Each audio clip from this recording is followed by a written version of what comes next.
Kain. God, where do I start with this guy? Kain reads terribly. Just awfully. He got spoiled real early, and I remember having a really, truly visceral reaction to this text box.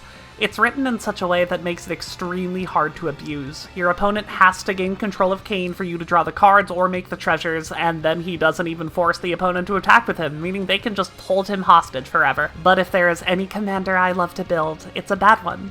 So I did. And Kain is currently the only deck in this entire list I have built out in paper. This is some of the most fun I have ever had in Commander.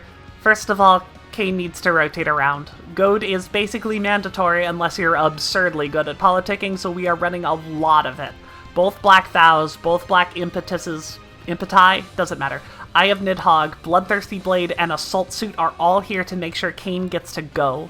We also have to make sure he's protected. We're running a ton of the Black Death protection effects in case somebody finds a sack outlet or gets tired of him accelerating the table. These also have the benefit of returning Kain to you if they go off, meaning you get more cards and more treasures.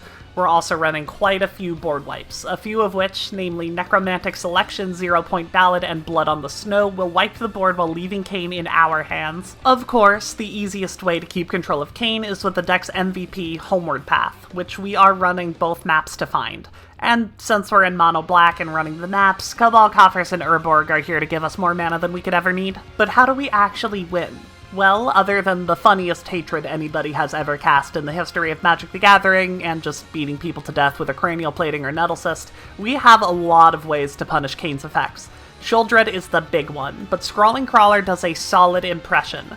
Mirkwood Bats and Nadier's Nightblade let you sack all your treasures to obliterate the table, and Torment of Hailfire gives you something to spend all your mana on. Xenos is being run because I really want to name Kain with him. I just think that's really funny. And that's what the deck is. Really, really funny.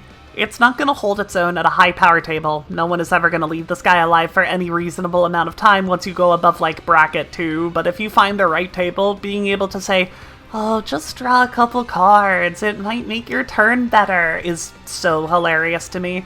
This is Mono Black Group Hug. It's the goofiest thing I've ever built, and golly gee, does it make me happy?